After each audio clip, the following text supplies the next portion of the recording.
I welcome you to our daily Bible study. I am your host, Dr. Derek A. Reeves. Let's dive right into our lesson today. We're going to continue on in our lesson entitled Discovering Yourself, the 21st series. And today's lesson will be the third of the series, The Search for the Meaning of Life, Part 3. Let's dive right in. I want to stay in the scripture, Ecclesiastes chapter 12, verse 8.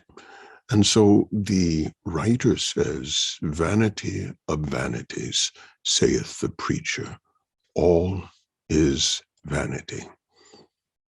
And this is very appropriate for this title, because when you're trying to understand yourself as an individual, we have to come to realize that all individuals were created to be individuals by God Himself. We all occupy our own several space, and we all will interpret that space and utilize that space in life, in a family, on a job, in a church, in the way, for most cases, how we think it should be. There are some cases where individuals don't try to arrange anything, but they look to the Lord and God gives them insight or inspiration to do. And so he says, "Vanities, vanity of vanities, saith the preacher, all is vanity." And he uses the word, a very, I think, comprehensive word. The term deals with the Hebrew word, kol. And the word kol simply means all, or the whole, any, each, every, or anything, the totality of it. And so he speaks now to life.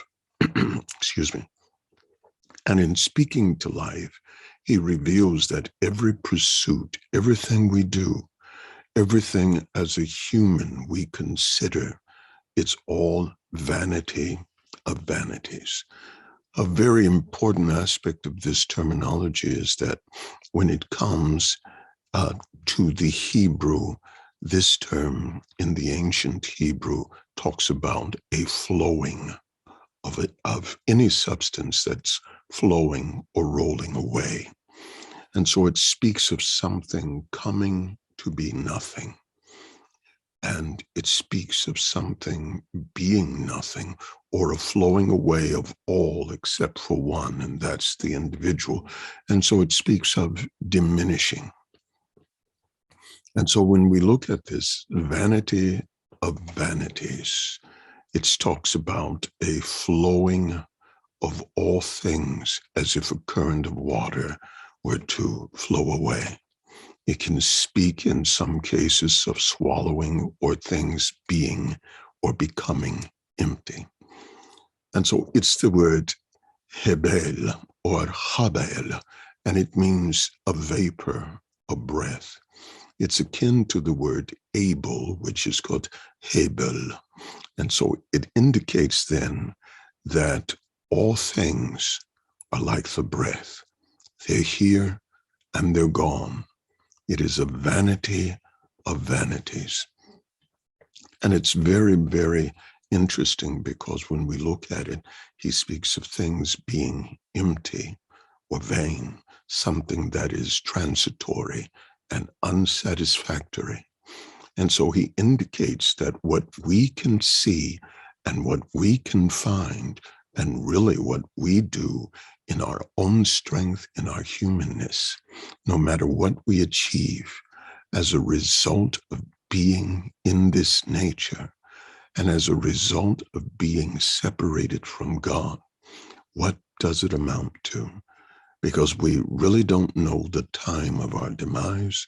We don't know if we will ever achieve any of the successes that we're desiring.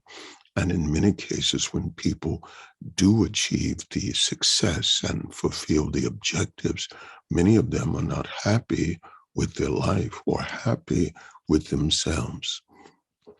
And so it indicates then everything we do, no matter what we do, it all flows into an emptiness because it does not satisfy the heart. In many cases, people are going on years and years of searches and changing their entire outlook, trying to love themselves and trying to be the best that they can be. The fact of the matter is that under the sinful nature, and I know many people don't believe that mankind has a sinful nature, but the anthropic principle reveals that man is not as God had created him. Even when we look at the makeup of our genetics or the makeup of our physiology, we find that in many cases, what God has implemented for us was life.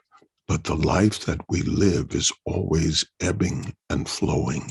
It's always reaching a crescendo and then it diminishes. This is not true life. Even when we look at the physiology of the Bible, or the body, excuse me, we find that the body, it heals itself and the cells replicate, the blood cells replicate, but somehow something switches off and the body enters into a decay or an entropy. And so the preacher, as he is called, is saying that no matter what we do in our humanness, no matter what we seek for, at the end of the road, we're going to find out that we only have so much time, and everything we do, someone else will get the benefit of it. There have been people who worked all their life, and even though they try to have fun and try to experience everything they can, that's out of a longing that's deep within the spirit and the heart of man to really understand and to know that they and God are okay. Eventually, man will always come to the point, still searching, no matter what he has, no matter what she has achieved, seeking for self-meaning, seeking for acceptance.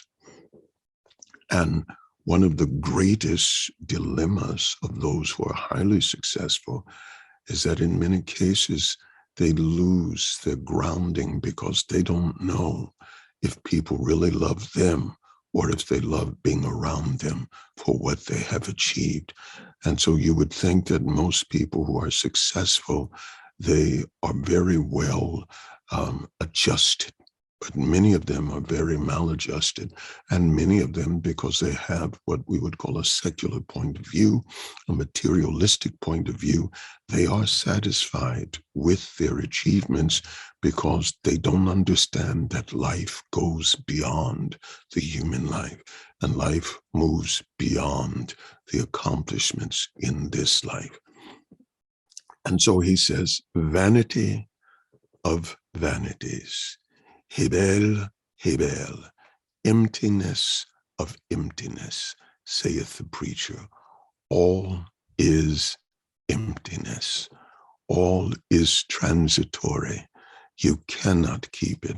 You cannot take it with you. Someone will wind up with what you have worked very hard for all your life. And so it's a common noun referring to emptiness or meaningless, something that has no true meaning. And so as you're trying to find about your humanity from a human perspective, you will move yourself and you will put these obstacles upon you. But Jesus said, don't labor for the riches that can be corrupted, where the moth can come in and eat, or those things that can be rusted, or those things that can be stolen. And so he indicates then, after we work all of our life, and after we work hard, and sometimes life, because people have established boundaries that you can't cross because of the color, because of maybe your sex, because of your minority position, or even your religious faith. And so what happens after you work all that you know to do, and you've worked hard all your life, and yet you're still unable to fulfill those goals. And so the preacher then indicates that what we can find and what we can achieve, in the end, it will only last for a season. And that's why we have to understand that life moves beyond our humanity. So, is it good to do nothing? No. We must continue to work, but we also must work on those things that move into the heavenly life that we're looking for. God expects us to live life here to the fullest, but yet, if in this life alone we have hope, we are to be men most miserable, because one day we're going to wake up and we'll be in the face of God, having to deal with the reality as to whether we have served him and been faithful. And so all is vain. All will ultimately slip through your hands, because the time is coming when your life, like a fleeting vapor, will be gone. I thank you for joining us. I am your host, Dr. Derek A. Reeves, and this is our daily Bible study. Until next time, God bless you and keep you.